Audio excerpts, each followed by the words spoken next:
अब सच्चा वाला प्यार है या फिर अफेयर वगैरह कुछ लालच वगैरह में हुआ है? प्यार रहता तो प्यारे में ख़त्म हो जाता, शादी तक बात नहीं पहुंचता। अच्छा। लालच तो लोग का है कि लोग गांव से बाहर निकाला जा रहा है कि वो लोग के आदेश से ही हम इनके साथ अपना काम करते थे। उसके बाद में हम लोग का मतलब प्रेम प्रसंग हो गया उसी के लिए। कम से कम ये सोचना चाहिए था ना कि 3 बच्चा है, 2 बेटा 1 बेटी था। कम आपको तो 2 बेटा और बेटी के सहारे ही जीना चाहिए था।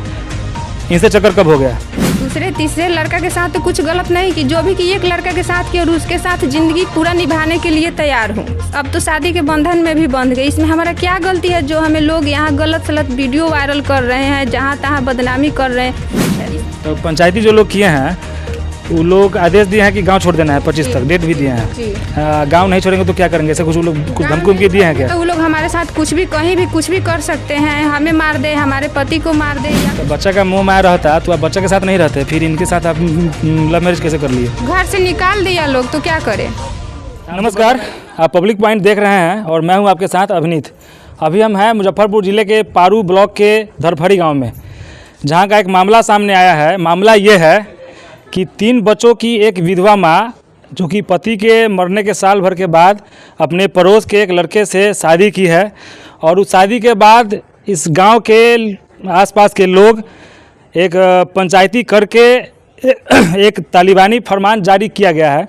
और वो फरमान ये है, पंचायती के द्वारा इनको ये कहा गया है, दोनों हस्बैंड वाइफ को, कि या तो आप लोग 25 तारीख के अंदर गांव छोड़ दें या फिर इसका अंजाम भुगतना होगा। सुनने में ये भी आ रहा है कि 3 लाख रुपया का भी बात हुआ है जुर्माना के तौर पे, कि या तो आप लोग गांव छोड़ दीजिए या फिर 3 लाख रुपया जुर्माना देना होगा। तो विशेष क्या है, हम बात करते हैं भाई से। सबसे पहले क्या नाम है भाई आपका? धर्मेंद्र कुमार। पूरा नाम? धर्मेंद्र कुमार। धर्मेंद्र कुमार पूरा नाम। अच्छा, क्या मैटर है? मैटर यही है कि हम शादी किए हैं। शादी 16 जून को किए थे मंदिर में मुजफ्फरपुर, और 15 जुलाई को कोर्ट मैरिज किए हैं। उसके बाद में लोग को आपत्ति हो रहा है कि किनको लोग बिना सूचना के आकर मेरे दरवाजे पे बैठा दिए। 20-25 लोग आकर बोलने लगे कि बोलो कि गांव छोड़कर जाओ। हमारे घर पर दबाव दिया जा रहा है कि अपने भाई को घर से निकालो, कहीं दूसरे जगह भगाओ। हम नहीं जाना चाह रहे हैं, लोग ज़बरदस्ती हमको भगाया जा रहा है। यही मामला है। आपका अफेयर इनसे कब हुआ? वही 8-9 महीना हुआ चल रहा है। इनके पति के मरने के बाद हुआ या फिर पहले से आप लोग का चक्कर चल रहा था? पति के मरने के बाद में हुआ। पति के मरने के बाद हुआ। तो कहीं कुछ लालच वगैरह में नहीं ना हुआ? सुनने में आया कि आंगनबाड़ी सेविका है, तो ऐसा तो नहीं ना है कि आंगनबाड़ी सेविका है तो हमको बैठे बैठाए कुछ महीना उन्ना मिलने लगेगा, या फिर मतलब सच्चा वाला प्यार है या फिर अफेयर वगैरह कुछ लालच वगैरह में हुआ है? प्यार रहता तो प्यारे में ख़त्म हो जाता, शादी तक बात नहीं पहुंचता। अच्छा। लालच तो लोग का है कि लोग गांव से बाहर निकाला जा रहा है कि इसके पद पर कोई दूसरा सेविका बढ़ जाएगी। अच्छा। लालच तो लोगों का है ना, तब ना लोग हमको बाहर निकाल रहा है गांव से। लालच अगर मुझे रहता तो प्यार के ही चक्कर में प्यार तक ख़त्म हो जाता, शादी तक नहीं पहुंचता बात। ऐसा मेरे अंदर कोई लालच नहीं है। तो आगे आप क्या करेंगे? आगे क्या करेंगे? हमारा कोई सहारा नहीं दे रहा। हम कोर्ट का सहारा लेंगे, थाना का सहारा लेंगे, कानून का। थाना में प्रशासन के पास अभी तक आप गए हैं कि नहीं? गए हैं। क्या कहा गया? दिए हैं थाना में, थाना बोला है कि सुनवाई होगी। डीएम के पास जाके आवेदन दिए हैं, एसपी के पास जाके आवेदन दिए हैं। अब वो लोग कब तक सुनवाई लेते हैं देखते हैं हम। तो क्या करना है? गांव छोड़ देना है या गांव में रहना है? गांव हम क्यों छोड़ दें? एक गलती हम ही तो गांव में नहीं की है, हमारे सब बहुत सारे लोग गांव में गलती किए हैं। सबको गांव से बाहर निकाला जाए? पहला गलती हम ही नहीं ना किए हैं कि हम गांव से निकल जाएंगे। आपके गांव में ऐसी और कोई भी घटना हुई है क्या? बहुत सारा ऐसा घटना होता है। तो ये थे धर्मेंद्र शाह, हम इनकी पत्नी हैं जो अब उनसे बात करना चाहेंगे। क्या मैटर है मैम? जी, मैं अनुराधा कुमारी एक आंगनबाड़ी सेविका हूँ। प्रखंड पारू पंचायत चांद केवारी वार्ड नंबर 15 की केंद्र संख्या 297 की सेविका पद पर विराजमान हूँ। अच्छा। मेरी कहना है कि मेरा हस्बैंड मतलब मेरा शादी 2014 में 6 दिसंबर को हुई थी, पहली शादी। अच्छा। शादी के 6 साल बाद हमारे हस्बैंड का देहांत हो गया। अच्छा। उसके बाद से मैं जब करीब 2.5 साल से मैं अपना आंगनबाड़ी सेविका पद पर हूँ, जो अपने हस्बैंड के देहांत हो जाने के बाद मैं अपने साल भर से अकेला ही अपना नौकरी संभाल रही हूँ। उसके बीच में इनसे हमको संपर्क हुआ, धर्मेंद्र कुमार से। संपर्क होने के बाद हमारे सहयोग से ही हमारा साथ देने लगे, हमारे ऑफिशियल वर्क में साथ देते थे। जो कि सब कोई को पता था। वहाँ हमारे पहले वाले ससुराल में हमारे सास ससुर को पता था। वो लोग के आदेश से ही हम इनके साथ अपना काम करते थे। उसके बाद में हम लोग का मतलब प्रेम प्रसंग हो गया उसी के बीच। उसके बाद ये बात हम अपने सासू माँ को बताए हुए थे, पहले वाले सासू माँ को बोले हुए थे। तो वो बोली कि ठीक है, कोई बात नहीं है, मेरा भी कोई दूसरा लड़का नहीं है, अगर ऐसा है तो तुम लोग को शादी करा देंगे, अपना घर में रहना, काम उम करना, 3 बच्चे को भी देखना और हम लोग को भी देखना। हम बोले से ठीक है मम्मी जी, हम सब कुछ संभालने के लिए तैयार हैं। आप लोग को बुढ़ापा के लाठी बनने के लिए भी आप लोग को कोनो दुख तकलीफ़ नहीं होगा हमारे वजह से, हम सब कुछ संभालेंगे। बाद में क्या हुआ कि हमारे पास 4 ननद और 4 नंदोसी है। हमारा भांजा और भांजी भी हमसे ज़्यादा उम्र के हो गए हैं, उम्र दराज है वो लोग हमारे सास ससुर को गलत रास्ते पर भटका दिए, जिसके बाद हमारा सास ससुर हमारे मतलब इस बात विचार से मुकर गए। हमारे ससुराल में हमको बहुत सारा दबाव, बहुत सारा मतलब परेशानी झेलना पड़ा। यहाँ तक कि हमारे ननद और नंदोसी मिलकर हमें मारते भी थे, यहाँ से भगाते भी थे। हम अपने ससुर के पैर पड़ते थे कि पापा जी हम इस घर छोड़कर नहीं जाएंगे, हम उनसे प्यार करते हैं तो प्यार करेंगे और प्यार निभाएंगे, लेकिन इसी घर में रहेंगे। हमारे ससुर बोले कि नहीं, इनके ऊपर उल्टा सीधा वो हमसे केस दर्ज करवाना चाहते थे कि मतलब ऐसा दर्ज करो कि वो लड़का जीवन का कैद मिले, जाकर बोलना कि हमारे साथ वो गलत किया है, ज़बरदस्ती मतलब हमें दवा हुआ नाशा के खिलाकर हमारे साथ गलत बर्ताव किया। ऐसा केस हम बोले कि नहीं, हम ऐसा केस उस लड़का पर नहीं कर सकते, क्योंकि हम प्यार करते हैं उनसे ना। आप लोग भले ही कहिएगा तो हम शादी नहीं करेंगे, उनके साथ नहीं रहेंगे, लेकिन ज़बरदस्ती आप लोग केस करवाइएगा तो हम उनके ऊपर केस नहीं कर सकते हैं। इसके लिए हमारा 4 ननद सब हमको मारा पीटा, घर से निकालने लगा। हम भी निकल कर हम इनसे शादी कर लिए। हम बोले कि ठीक है, आप लोग ना रखिएगा घर में, तो हम जा रहे हैं। हम अपना 3 बच्चा के मांग भी किए। शादी करने के बाद उस घर में वापस गए हुए थे हम अपने 3 बच्चा को लेने।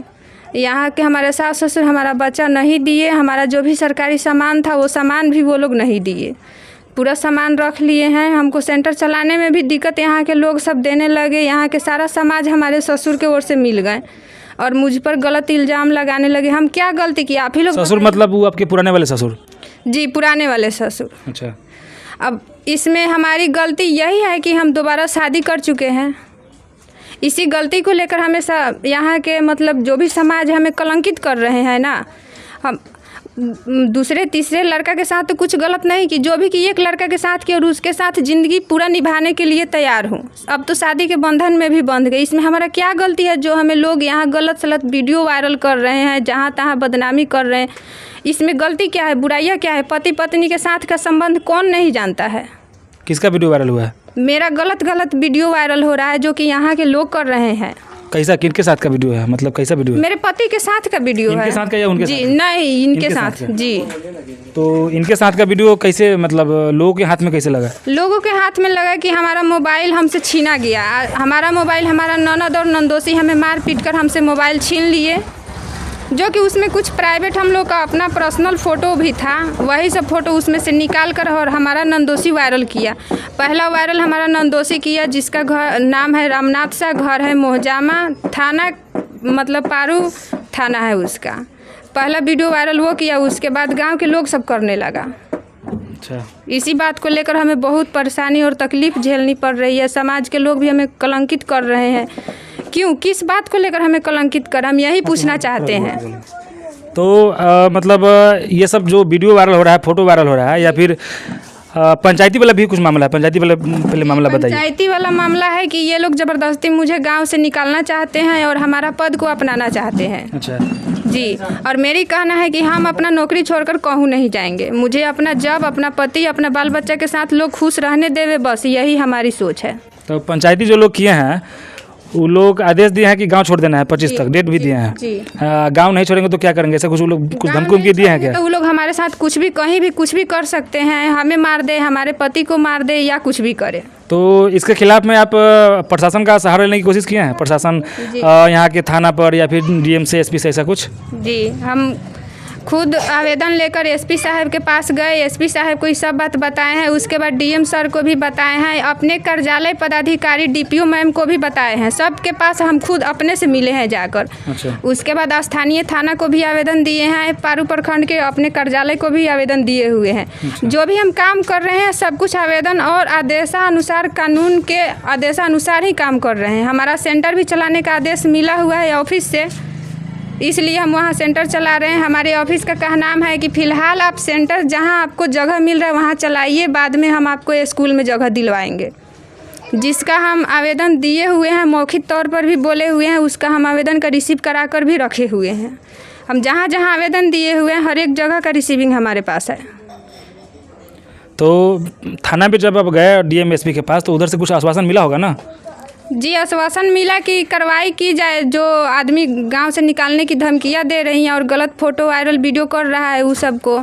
तो आपने केवल मौखिक आवेदन कंप्लेन किया है कि इन लोगों का लिखित में भी नाम उम देके बाय नेम आपने एफआईआर किया उन लोगों पे जिन्होंने आपको धमकी देने का काम किया है और गांव से निकलने का फरमान जारी हुआ है, ऐसा कुछ? जी किए हैं, लिखित में आवेदन दिए हैं नाम सहित?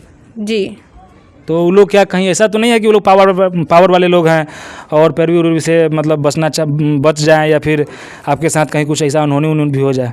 जी, पावर वाले तो लोग हैं, इसीलिए तो दबाव देकर हमारे साथ कुछ भी करवा ले रहे हैं और हम कुछ नहीं कर पा रहे हैं। यहाँ तक कि यहाँ पर पंचायती हुआ था, हमारे नाम पर स्कूटी है, उसको लेकर पंचायती हुआ। यहाँ पर जयराम साहब आवाज़ उठा दिए, उनको एक पॉइंट ढूंढ रहे थे कि किसी भी तरह पॉइंट मिले इसको गांव से बाहर भगाने का। को है जयराम साहब? को है जी, जयराम साहब मिडिल स्कूल के प्रधान अध्यापक है। कौन से मिडिल स्कूल?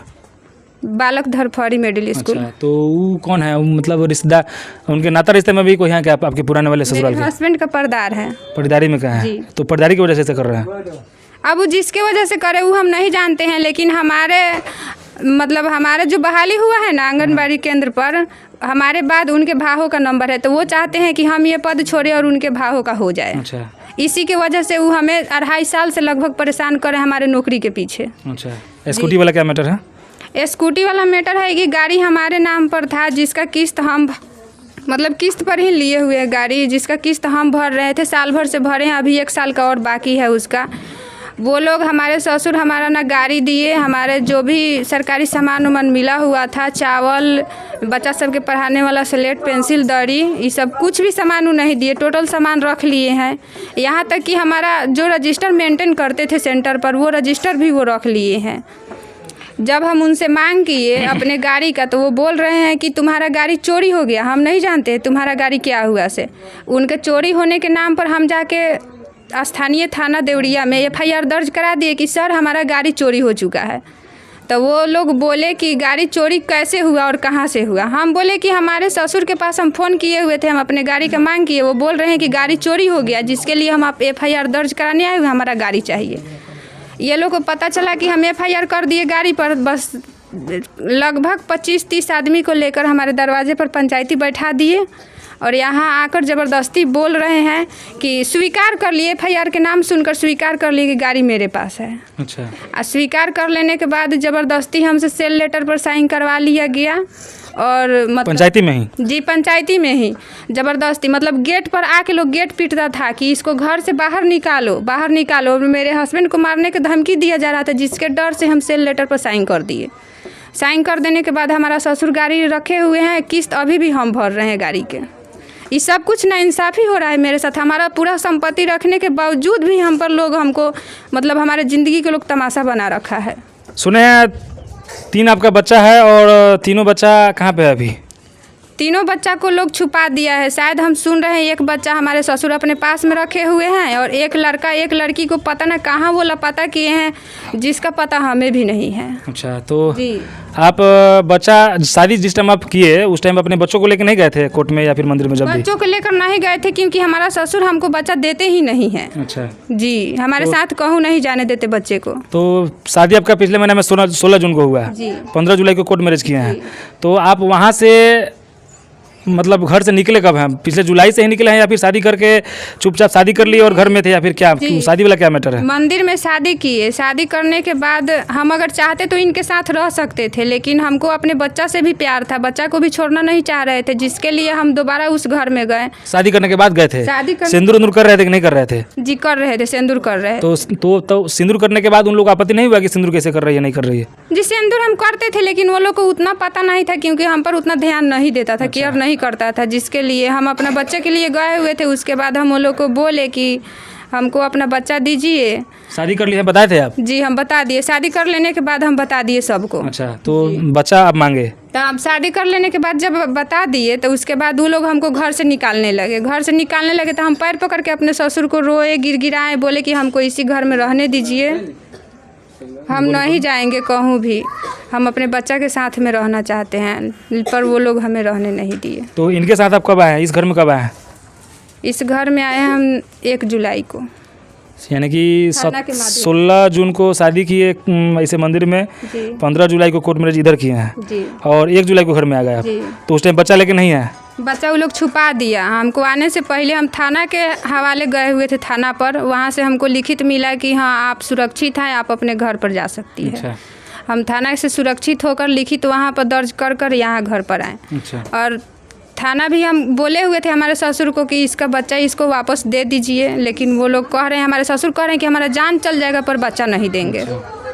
तो आपको मैंने आपके बेटा बेटी का याद वाद नहीं आ रहा है? माया नहीं, मतलब माया नहीं लग रहा है, याद नहीं आ रहा है, या फिर कैसे क्या? जी हम बच्चा के लिए बहुत तड़प रहे हैं, इंतजार कर रहे हैं वो लोग का कि वो लोग देंगे, पर वो लोग नहीं दे रहे हैं, जिसके लिए हमको अब अदालत से ही मांग करना होगा बच्चा के। तो बच्चा का मोह माया रहता तो आप बच्चा के साथ नहीं रहते, फिर इनके साथ आप लव मैरिज कैसे कर लिए? घर से निकाल दिया लोग, तो क्या करें? आप तो बता रहे हैं कि निकालने के पहले ही शादी कर लिए थे। तो निकालने के पहले शादी किए हुए थे, तो वो लोग हमारे सास उसमें कहती थी ना कि ठीक है हम सहमत हैं तुम्हारे, मतलब मेरा सास सब कुछ जानती थी हमारे बारे में। बाद में इनकार कर गई बेटी से के दबाव में आकर। तो बच्चे के लिए क्या करेंगे? बच्चे की मांग अदालत से करेंगे। अब बच्चा कहीं इनकार कर देंगे, नहीं हम अपने पुराने घर पे रहेंगे, तब क्या कीजिएगा? बच्चा मेरा इनकार कर ही नहीं सकता है। कहीं इनकार कर दे, उसमें शायद आपका बड़ा बच्चा कितना साल का है? बड़ा बच्चा है 6 साल का। 6 साल का बच्चा है, वो दुनियादारी थोड़ा बहुत समझ रहा होगा। कहीं वो इनकार कर दे कि नहीं मम्मी हम अपने पुराने घर पे ही रहेंगे बाबा दाई के साथ, तब आप क्या कीजिएगा? अब भविष्य काल के बाद तो हम नहीं बता सकते हैं ना। आपको कम से कम ये सोचना चाहिए था ना कि 3 बच्चा है, 2 बेटा 1 बेटी था, कम आपको तो 2 बेटा और बेटी के सहारे ही जीना चाहिए था। इनसे चक्कर कब हो गया? जो बताए हैं उसी समय से। मतलब पति के डेथ करने के बाद जी। कि पति के डेथ करने से पहले? नहीं जी, पति के डेथ करने से पहले हम किसी की तरफ देखे भी नहीं है। पहले से चक्कर नहीं ना चल रहा था? नहीं। ये तो हो सकता है कहीं लालच उलच में आपसे अफेयर, मतलब अफेयर चलाए हो कि आंगनबाड़ी नौकरी है, बैठा बैठा वाला हमको महीना उना मिलेगा, ऐसा कुछ? ऐसा कोई बात नहीं ऐसा है। कोई बात नहीं ना? नहीं। पूरा भरोसा है अपने पति पे? जी पूरा भरोसा है। चलिए तो आपको बता दें कि ये मुजफ्फरपुर ज़िले के पारू प्रखंड के दरभरी गांव का मामला है, जहां पे अब रहिए यहीं पे थोड़ा सा रहिएगा। आपका नाम क्या हुआ? नाम आपका? अनुराधा। ये अनुराधा जी हैं, ये आंगनबाड़ी सेविका हैं करीब 2.5 सालों से। 2014 में इनका 14 में शादी हुआ था ना? 14 में शादी हुई थी इनकी, और अभी से करीब 1 साल पहले इनके पति का देहांत हो गया। उसके बाद इनके पड़ोस के ही ये युवक हैं, धर्मेंद्र शाह इनका नाम है। इनसे इनके पति के डेथ के बाद अफेयर चला काम के दौरान, और इन्होंने 3 बच्चों को पुराने ससुराल छोड़ के इनसे शादी रचाया। अब जाके हालात ये है कि इनके आसपास के गांव के लोग, आसपास के जो भी हैं, उन्होंने एक पंचायती किया यहाँ पे, और पंचायती में ये एक तरह से कहा जाए तो कहीं ना कहीं तालिबानी आदेश कहा जाएगा, बिकॉज कहीं ना कहीं विधवा विवाह जायज़ है। तालिबानी आदेश हम इसलिए कहेंगे कि विधवा विवाह जायज़ है। अगर पति मर गया है और वो औरत किसी और के साथ शादी करना चाहती है तो इसमें कहीं से कोई गुरेज नहीं होना चाहिए, जहाँ तक हमको समझ में आ रहा है। क्या है कि आपको बता दें कि 1856 ईस्वी में ईश्वर चंद्र विद्यासागर ने एक लंबी लड़ाई लड़के विधवा विवाह को 17 जुलाई 1856 ईस्वी को लागू कराया था। तो उस समय पे वैसे लोग जागरूक थे, इतने समझ थी उन लोगों में कि उस चीज़ को समझा और कानूनी तौर पे पारित किया। यहाँ तक कि ईश्वरचंद्र विद्यासागर ने अपने इकलौते बेटे का भी शादी एक विधवा से कराया था। तो आप समझ सकते हैं कि आज का जो समय है 2022 चल रहा है, ज़माना कहाँ से कहाँ चला गया है। अगर एक महिला अपने इच्छा से अपने मर्जी के साथ अगर किसी से शादी कर रही है तो इसमें किसी को आपत्ति नहीं होना चाहिए। हालांकि हम कोई कोर्ट नहीं है, जज नहीं है, ये मेरा कोई डिसीजन नहीं है, लेकिन जहाँ तक जितनी समझदारी है, जितना समझ है दुनिया का, उस हिसाब से हम कह रहे हैं। तो ये मामला धरफरी का है, जहाँ पे एक विधवा महिला ने 3 बच्चों की एक माँ है, आंगनबाड़ी सेविका है, पति के डेथ करने के बाद अपने बगल की युवक से शादी की है। पंचायत का फरमान हुआ है कि गांव छोड़ देना है 25 तक, नहीं तो आपके साथ बुरा अंजाम होगा। और 3 लाख का शायद रुपया का भी डिमांड हुआ है, जैसा कि ये भैया बता रहे थे। तो कमेंट करके बताइए कि ये सही है या गलत है, पंचायती करने वाले लोग सही हैं या फिर ये दोनों हस्बैंड वाइफ सही हैं। कमेंट बॉक्स में आप जाके बताइए। बहुत बहुत धन्यवाद। आप पब्लिक पॉइंट पे ये वीडियो देख रहे हैं। कैमरे के पीछे हैं सोनू, मैं हूँ अभिनीत। बहुत बहुत धन्यवाद।